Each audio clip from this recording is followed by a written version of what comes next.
Hello guys, मेरा नाम है Jibran Sayyed And I'm Asma Sayyed, welcome to also for Portugal Immigration Consultancy.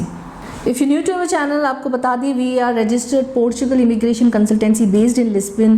अगर आपको यहाँ पर पोर्चुगल आना है, D कैटेगरी वीज़ा के बारे में कोई भी इन्फॉर्मेशन लेनी है, आप हमें कांटेक्ट कर सकते हैं थ्रू ईमेल या व्हाट्सएप कर सकते हैं, अपॉइंटमेंट लेके हमसे बात भी कर सकते हैं।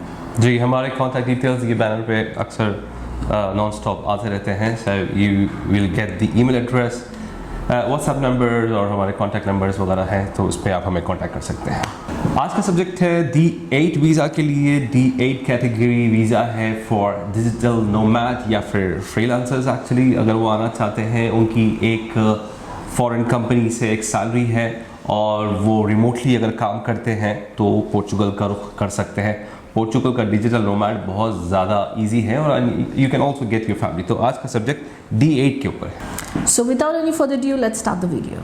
आगे बढ़ने से पहले आप सभी से गुजारिश है, रिक्वेस्ट है, ये चैनल को उन तक पहुंचाइए जो पोर्चुगल आना चाहते हैं, पोर्चुगल की इमिग्रेशन लेना चाहते हैं। तो इसे लाइक करें, शेयर करें, सब्सक्राइब करें। इसे अभी सब्सक्राइब करें और इसे अभी लाइक करें। इसकी रीच बढ़ाइए उन तक, वो लोग जो सीरियसली पोर्चुगल आना चाह रहे हैं और सीरियसली अपनी फैमिली के साथ यहाँ पे माइग्रेट होना चाह रहे हैं, तो उन तक ये वीडियो को पहुंचाइए। तो जैसे कि आप सभी को पता है, आज का सब्जेक्ट है D8 वीज़ा। वो है उन लोगों के लिए जो कि फ्रीलांसर्स हैं या फिर रिमोटली काम करते हैं, डिजिटल नोमैड्स हैं, जिसे दुनिया में कहीं पे भी एक्चुअली आपको सिर्फ एक इंटरनेट चाहिए, आपको अपना लैपटॉप चाहिए और दुनिया में कहीं पे भी बैठे बैठे वो अगर काम कर सकते हैं, तो D8 वीज़ा उन लोगों के लिए है। अगर आप इंडिया से हैं, पाकिस्तान से हैं, नेपाल से है, बांग्लादेश से है, कोई भी अरब कंट्री से है, कोई भी मुल्क से हैं, आपकी एक सैलरी आ रही है, एक फॉरेन कंपनी से आपकी एक फिक्स सैलरी आ रही है, तो आप एलिजिबल हैं D8 वीज़ा के लिए। तो आप सबसे पहले स्टेप बाय स्टेप हर चीज़ आपको समझाते हैं कि D8 वीज़ा के लिए क्या क्या चीज़ों की रिक्वायरमेंट है और क्या आप उसके लिए एलिजिबल हैं या नहीं हैं। इनको सारे चीज़ों को, सारे पॉइंट्स को डिटेल में हम डिस्कस करते हैं। तो पॉइंट जैसे कि आप सब जानते हैं, हम हर वीडियो में बताते हैं, कोई भी कैटेगरी में अगर आप यहाँ पर आते हैं, सबसे इम्पॉर्टेंट होता है निफ नंबर, जो कि कहते हैं आपका फाइनेंस नंबर होता है, जो आप यहाँ पर आते ही आपको बनाना होता है। सब कैटेगरी जो भी है, अगर आप यहाँ पर नहीं भी आते हैं, ये प्रोसेस आप स्टार्ट करते हैं, जैसे कि D2 है, D7 है, आने से पहले ही हम उनका निफ नंबर बना देते हैं, तो वो सबसे इम्पॉर्टेंट है। तो D8 कैटेगरी के लिए भी आपको सबसे पहले निफ नंबर अपना बनाना होगा। सारे D टाइप वीज़ा के लिए एक्चुअली आपको निफ नंबर बहुत ज़्यादा ज़रूरी है। निस भी चाहिए, लेकिन वो लेटर ऑन बाद में अपॉइंटमेंट, जो VFS की एम्बेसी की अपॉइंटमेंट की बारी आएगी, तो उसका प्रूफ शो करके, सबमिट करके फिर हम निस के लिए अप्लाई करते हैं। तो निफ इतना ज़्यादा इम्पोर्टेंट है कि आपको, क्योंकि घर लेना है ना, D2 के लिए, D7 के लिए, D8 के लिए आपका एक साल का हाउस कॉन्ट्रैक्ट शो करना है। तो वो हाउस कॉन्ट्रैक्ट कैसा मिलेगा आपको? जब तक आपके पास निफ नंबर नहीं है, आपको हाउस कॉन्ट्रैक्ट नहीं मिलेगा। तो ये रीज़न से पहले आपका पहले निफ लेना है, निफ लेने के बाद फिर आपका हाउस कॉन्ट्रैक्ट लेना है। तो पॉइंट 2 ये है कि निफ होने के बाद फिर you need to have a house contract, और पोर्चुगीज हाउस कॉन्ट्रैक्ट, जहाँ पे आप मंथली अपना रेंट पे कर रहे हैं। यस, आप आने से पहले अपना रेंट पे कर रहे हैं। It's a mandatory, it's the requirement actually, कि आपको एक घर होना है। आपको एक, इट कुड बी 500 यूरोज और 5000 यूरोज वाला घर, कुछ भी हो, चाहे छोटा हो या बड़ा हो, उनको सिर्फ एक हाउस कॉन्ट्रैक्ट चाहिए। आपकी सबमिशन के टाइम पे वो डॉक्यूमेंट, ये भी एक बहुत अहम डॉक्यूमेंट है। तो थर्ड पॉइंट है, आपको चाहिए आपका बैंक अकाउंट। पोर्चुगल में आपको अपना बैंक अकाउंट भी खुलाना बहुत ज़रूरी है D8 कैटेगरी के लिए। हाँ, वो ये रीज़न से चाहिए आपको कि आपकी जो सैलरी आ रही है, जहाँ पे भी आप है करेंटली, आप जहाँ पे हैं, तो वो आपकी होम कंट्री हो या रेसिडेंट कंट्री हो, वहाँ के बैंक का बैंक स्टेटमेंट वगैरह भी चाहिए। सबमिशन के टाइम की बात कर रहा हूँ। सबमिशन के टाइम पे आपकी मिनिमम 3 महीने की, लेकिन ज़्यादातर लोग 6 महीने की पूछते हैं, तो 6 महीने की आपकी बैंक स्टेटमेंट को तैयार रखिए। Latest bank statement, updated bank statement, जब आपका अपॉइंटमेंट का टाइम आएगा, तो वो टाइम पे आपको अपनी बैंक स्टेटमेंट बतानी है, जहाँ पे ये अमाउंट आ रहा है। अच्छा, अब नेक्स्ट पॉइंट बात करते हैं, क्या अमाउंट है, और फैमिली के साथ अगर आ रहे हैं, स्पाउस के साथ आ रहे हैं, तो कितना अमाउंट होना चाहिए, और चाइल्ड के साथ या फिर अपना बच्चा अगर साथ में लेके आ रहे हैं, तो कितना अमाउंट है, तो वो भी आपको अब तफसील से बताते हैं। अच्छा, जो आपकी सैलरी आनी चाहिए, वो मंथली जो सैलरी होनी चाहिए, वो है 3480 यूरोस। 3480 यूरो आपकी मंथली, वो फॉरेन कंपनी से आपके अकाउंट में पैसे आने चाहिए, मंथली सैलरी आपकी। हाँ, वो सारी चीज़ें तफसील से आपको बताते हैं। वो जो कंपनी है, फिर वो कंपनी का जॉब कॉन्ट्रैक्ट चाहिए, अगर आप फ्रीलांसर हैं तो फ्रीलांसर का आपकी जो प्रूफ्स वगैरह, सारे डॉक्यूमेंट्स की प्रूफ वगैरह चाहिए। तो ये हो गया मेन एप्लीकेंट की सैलरी 3480। और अगर आपके साथ में स्पाउस अगर आ रही है तो उनकी 50% सैलरी आपकी होनी चाहिए। आपकी जो सैलरी का 50% अमाउंट आपकी स्पाउस के लिए, बिकॉज यूर स्पॉन्सरिंग, तो इतनी अमाउंट आपकी होनी चाहिए। अगर ये अमाउंट आया तो ही आप एलिजिबल हैं फॉर D8 वीज़ा। तो जो स्पाउस की जो अमाउंट आनी चाहिए वो 1740 यूरो तक, 1740 यूरो तक आपकी स्पाउस 50% मतलब 50% आपकी सैलरी का 50% आपकी स्पाउस का। और आपका जो अगर चाइल्ड है, अगर आपका एक बच्चा है या दो बच्चा है, उसके हिसाब से आपको कैलकुलेशंस करना है। अगर आपका एक बच्चा है तो आपको 870, एक चाइल्ड के ऊपर 25% अगर है तो 25% आपकी एक चाइल्ड के लिए, तो 50% आपकी वाइफ के लिए एंड 25% फॉर योर चाइल्ड।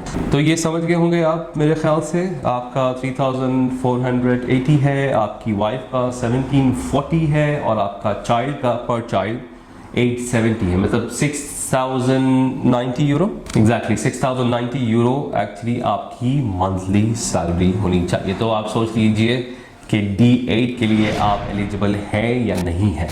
और वो आपको साल का भी मैं कैलकुलेशन आपको बता देता हूँ। साल की कैलकुलेशन आपकी ये जो सैलरी है 6090 यूरो, अगर आप 3 लोग, मैं 3 लोग की बात कर रहा हूँ, अगर आप लोग 3 लोग हैं, एक एग्जांपल के लिए 3 लोग ही पकड़ के चलते हैं, 4 5 6 7 तो छोड़ ही दीजिए, 3 लोग को पकड़ के चलते हैं, एक मेन एप्लीकेंट, एक वाइफ और एक चाइल्ड। तो 6090 यूरो एक्चुअली आपकी मंथली सैलरी होनी चाहिए। अच्छा, इससे हटके फिर आप अपनी सेविंग, साल की सेविंग भी आपको शो करना है। वो है अराउंड 10,440 यूरो। मेन एप्लीकेंट की बात कर रहा हूँ अभी मैं सिर्फ। सेविंग्स भी आपको शो करनी है। आपका जो बैंक अकाउंट है वहाँ पे, अब पोर्चुगल के बैंक अकाउंट में ये अमाउंट आपको ट्रांसफर करना है। 10,440 यूरो आपको ट्रांसफर करना है मेन एप्लीकेंट की, सिर्फ मेन एप्लीकेंट की। और स्पाउस अगर आप ऐड करना चाह रहे हैं इसमें तो आपको सेविंग भी बताना होगा। 5220 आपको शो करना होगा सेविंग अकाउंट में।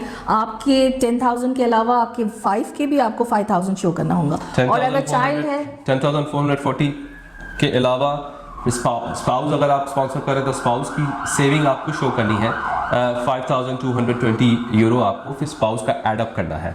उसके ऊपर अगर आप फिर चाइल्ड है आपके पास तो चाइल्ड की सेविंग इसके ऊपर एडअप करके 3132 मतलब 3,132 यूरो। फिर वो सब अमाउंट आपकी मेन अमाउंट, आपकी स्पाउस की अमाउंट और 3132 चाइल्ड की अमाउंट, ऑलमोस्ट 18,500 यूरो कुछ हो रहे हैं। सेविंग्स में शो करना है आपको, ये अमाउंट आपकी सेविंग्स में शो करना है आपकी होम कंट्री में। ये तीनों का मिला के हो गया 18,792 हो रहा है तीनों का अमाउंट मिला के सेविंग अकाउंट। एक तो वहाँ का अकाउंट है आपका होम कंट्री का, रेसिडेंस कंट्री का, वो अकाउंट में ये सेविंग होनी चाहिए। इवेंचुअली फिर ये अमाउंट आपको पोर्चुगल के ये बैंक, जो पर्सनल बैंक अकाउंट जो हमने बनाया है आपका, तो पर्सनल बैंक अकाउंट में आपको ये 18,792 यूरो फिर आपको ट्रांसफर करना है आपकी अपॉइंटमेंट से पहले। ये अपॉइंटमेंट से पहले ये अमाउंट पोर्चुगल के बैंक अकाउंट में होनी चाहिए। अच्छा, ये सारी चीज़ें अगर आपकी हो गई है उसके बाद आपको सबसे पहले ये चेक करना है कि आपका पासपोर्ट कब तक वैलिड है। अक्सर आप प्रोसेस आपका स्टार्ट कर देते हैं लेकिन आपका जब पासपोर्ट आप चेक करते हैं तो वैलिडिटी सिर्फ 2 महीने या 3 महीने की होती है, लेकिन ऐसा नहीं है। आपको जब भी आप कोई भी D कैटेगरी वीज़ा के लिए अप्लाई करते हैं तो आपका पासपोर्ट 6 मंथ्स तक वैलिड होना चाहिए। तो आप पहले सबसे पहले इसके ऊपर ध्यान दें। मिनिमम 6 मंथ्स का होना चाहिए। लेकिन आप पोर्चुगल के लिए अप्लाई कर रहे हैं तो पोर्चुगल के लिए अप्लाई करें तो समझ जाओ आपको 1 साल की, मिनिमम आपको 1 साल की वैलिडिटी आपके पासपोर्ट की होनी चाहिए। It's mandatory actually. 6 महीना करके एकदम नेक टू नेक ऐसा मत रखिए, 1 साल के ऊपर ही आपकी पासपोर्ट की वैलिडिटी होनी चाहिए। It's a must. वो VFS में पासपोर्ट भी सबमिट होगा, ठीक है, 1 से 3 महीने में आता है पासपोर्ट, लग के इंशाल्लाह ताला वीज़ा लग के आपका आएगा। लेकिन आप बेहतर सेफ साइड आपकी जो पासपोर्ट की वैलिडिटी है वो 1 साल की होनी चाहिए। अच्छा, दूसरा ये आपका NIF हो गया, NIS हो गया, आपका बैंक अकाउंट हो गया, और एक जो आपका हाउस कॉन्ट्रैक्ट हो गया, जो और एक जो इम्पोर्टेंट डॉक्यूमेंट है वो है आपका इंश्योरेंस। आपका जो इंश्योरेंस है पोर्चुगल का, हेल्थ इंश्योरेंस होना ज़रूरी है, मैंडेटरी है आपका और आपकी पूरी फैमिली का। इंश्योरेंस होना बहुत ज़्यादा ज़रूरी है, जिसका मिनिमम 30,000 यूरो का एक्चुअली कवरेज होना चाहिए। 30,000 प्लस है तो और ज़्यादा अच्छा है, लेकिन मिनिमम रिक्वायरमेंट है 30,000 यूरोस की कवरेज उसमें होनी चाहिए। आपकी मेडिकल जो कवरेज है ना, वो सब सारी चीज़ें होनी चाहिए उसमें। अच्छा, उसके बाद आपको अपना प्रूफ ऑफ इनकम शो करना है। प्रूफ ऑफ इनकम मैंने इससे पहले भी कहा कि अगर आप एम्प्लॉयड हैं और सैलरी अगर आ रही है तो आपको अपना जॉब कॉन्ट्रैक्ट शो करना है, जो भी कंट्री से आ रही है, जो भी कंपनी से आपकी सैलरी आ रही है। दूसरा, अगर आप फ्रीलांसर हैं तो फ्रीलांसिंग का एग्रीमेंट होता है, वो आपको शो करना है। और अहम चीज़ है कि आपको स्टेटमेंट्स शो करना बहुत ज़्यादा ज़रूरी है। बैंक स्टेटमेंट्स वगैरह शो करना ज़रूरी है। जो सैलरी आ रही है ना 3,480, ये आपका प्रूफ एक्चुअली आपको शो करना ज़रूरी है। या और आपको अपनी पीसीसी भी शो करना है, होम कंट्री से भी शो करना है, और जो कंट्री में अभी फिल वक्त आप जहाँ पर भी काम कर रहे हैं, कोई होते हैं पाकिस्तान से या इंडिया से कहीं से होते हैं और गल्फ में काम करते हैं या यूएस में या कनाडा में काम करते हैं, तो वो अपना पीसीसी यहाँ अपनी होम कंट्री का भी निकाले, और जहाँ पर आप काम कर रहे हैं वहाँ की भी पीसीसी होनी चाहिए, और आपकी वाइफ की भी पीसीसी होनी चाहिए। अगर आपका चाइल्ड 18 ईयर्स के अबाव है तो फिर उसकी भी पीसीसी होनी चाहिए। तो ये सारी डॉक्यूमेंट्स है जिनमें टाइम लग जाता है, तो आप जब ये साथ ही साथ अपना जब काम शुरू करें तो ये सारे जो आपके तरफ से काम है वो भी शुरू करना ज़रूरी होता है। सही बात है। होम कंट्री का और रेसिडेंट कंट्री का दोनों का पीसीसी होना चाहिए, और फिर उसके बाद यहाँ पे उसकी नोटरी होगी और उसकी ट्रांसलेशन वगैरह होगी। फिर वहाँ पे सबमिशन का जब टाइम आएगा ना, तो वो टाइम पे आपको सबमिट करना है। अच्छा, आपका उसके बाद फिर टैक्स रेसिडेंसी सर्टिफिकेट चाहिए फ्रॉम योर होम कंट्री, जहाँ पे आप हैं, इंडिया पाकिस्तान से हैं, तो आप जो आपने टैक्सेशन वगैरह जो कर रहे हैं उसका प्रूफ और उसकी सर्टिफिकेट होना ज़रूरी है, लाजिम है, अनिवार्य है, बहुत ज़्यादा इंपॉर्टेंट है। आपको शो करना बहुत ज़्यादा ज़रूरी है टैक्स सर्टिफिकेट। उसके बाद फिर आपको मोटिव लेटर एक लिखना है, the reason why you are planning to move to Portugal, एक वो लेटर होना ज़रूरी है, जिसमें डिटेल में एक एक्सप्लेनेशन होना चाहिए कि आप अपनी कंट्री से फिर यहाँ पे क्यों आ रहे हैं, क्या पर्पस है आपका, क्या मकसद है, तफसील से आपको वो लेटर लिखना ज़रूरी है। नेक्स्ट आपको वीएफएस में आपका वीज़ा फॉर्म फिलअप करना है, तो ये सारे डॉक्यूमेंट्स आपके लगते लगते थोड़ा सा टाइम लग जाएगा। इसके एंड में फिर आपको अपॉइंटमेंट लेना है, वीएफएस का अपॉइंटमेंट लेकर उसका जो फॉर्म होता है वो फिल करके रखना है। तो एक बार फिर से हम आपको 1 2 3 4 सारे पॉइंट्स गिनवा देते हैं, ताकि आप एक पेपर पेन लेकर उसको 1 2 3 लिख सकते हैं, और धीरे धीरे अपना जब भी आप आना चाहते हैं थोड़ा सा पहले से ही उसका काम शुरू कर दे। जैसे कि इसमें सबसे ज़्यादा टाइम लग जाता है आपको हाउस कॉन्ट्रैक्ट के लिए और बैंक ओपनिंग के लिए यहाँ पर पोर्चुगल में, तो ये वाले सारे जो चीज़ें हैं वो उसमें हम आपकी हेल्प कर सकते हैं। तो स्टार्टिंग में आप मेन एप्लीकेंट एक आ सकते हैं, उसके बाद अगर आप लेटर ऑन चाहते हैं कि अपनी फैमिली को भी नहीं, इसमें दो चीज़ें हैं एक्चुअली। आप साथ में भी कर सकते हैं, फैमिली को साथ में लेके आ सकते हैं, या फिर आपका होने के बाद फिर फैमिली नोटिफिकेशन भी कर सकते हैं। समझदारी इसमें ही है कि साइमल्टेनियसली सेम टाइम पे सबकी एप्लीकेशन सेम टाइम पे ट्रैवल करेंगे, सेम टाइम पे सबमिशन होगा, सेम टाइम पे वीज़ा लगेगा।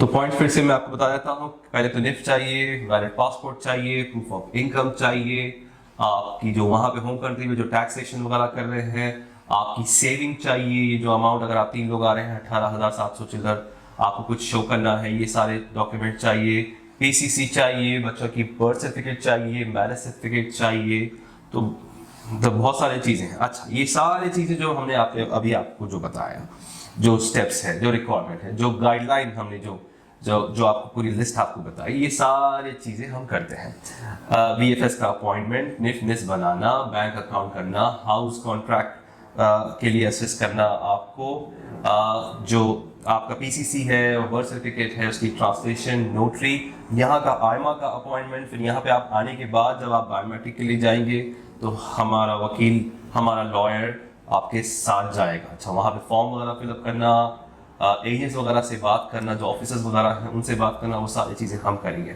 डॉक्यूमेंटेशन सारे हम करेंगे। वहाँ पे वीएफएस में जो फॉर्म फिलअप वगैरह करना है, जो D8 के लिए और फैमिली के लिए D6 के लिए जो आपका फॉर्म वगैरह फिलअप करना है, ये सारी चीज़ें हम करके देते हैं।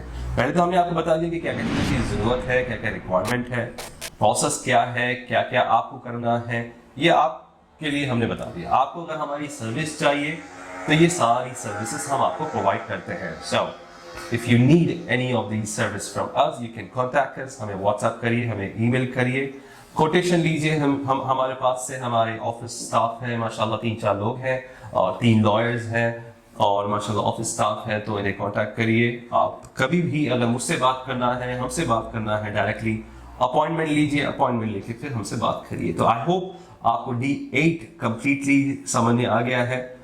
चीजें हैं, बहुत सारी चीजें हैं डेफिनेटली आपको करना है, एक बड़ा अमाउंट भी आ रहा है, तो यही रीजन से यूजुअली हम लोग एक्चुअली D7 और D8 को तो हम करते ही हैं, लेकिन हम सबसे ज्यादा प्रमोट करते हैं D2 को। D2 में क्योंकि प्रोसेस बहुत ही ज्यादा सिंपल है, रिजेक्शन रेट नहीं है D2 में बनिस्बत कंपेयर अगर करेंगे आप D7 और D8 के साथ। D7 D8 में थोड़ा सा रिजेक्शन रेट है, D2 में बिल्कुल भी नहीं है। तो आप तीनों को भी स्टडी करिए, तीनों को भी समझिए, D2 को समझिए, D8 को समझिए, D7 को समझिए, समझ के फिर इंशाल्लाह ताला स्टेप लीजिए। और अगर आपको हमसे कोई भी सर्विस चाहिए तो हमें कांटेक्ट करिए। उम्मीद करते हैं कि वीडियो पसंद आई है और समझ में आई है, तो इसे लाइक करें, शेयर करें, सब्सक्राइब करें, लाइक करें इसे। अभी आप लाइक का बटन दबाइए इंशाल्लाह ताला, इसको पहुंचने दीजिए उन लोगों तक जो लोग सीरियस हैं, जो लोग आना चाह रहे हैं। हमारा मकसद यूट्यूब चैनल चलाने का मकसद नहीं है, हम कंपनी चलाते हैं, हम एक रजिस्टर्ड इमिग्रेशन कंसल्टेंसी है, एक लॉ फर्म चलाते हैं। तो हमारा ये यूट्यूब के रीच और सब्सक्राइबर्स बढ़ना या फिर उससे कुछ पैसे कमाने का मकसद नहीं है हमारा, ये लोगों तक पहुंचना है। तो जितना आप लाइक करेंगे, जितना आप शेयर करेंगे और सवालात करिए, कमेंट्स में सवालात करिए, आपको जो भी सवाल है इन तीनों वीजा से रिलेटेड, D2, D7 और D8 से ही रिलेटेड, क्योंकि हम सिर्फ यही काम करते हैं और हम कुछ और नहीं काम करते। इससे रिलेटेड कोई भी सवाल है, बिंदास बिना झिझक के आप हमें ईमेल करिए, हमें कांटेक्ट करिए, हमें मैसेज करिए, हमें व्हाट्सएप करिए। मेरा नाम है जुबान Syed. And I'm Asma Sayed. Peace be upon you all.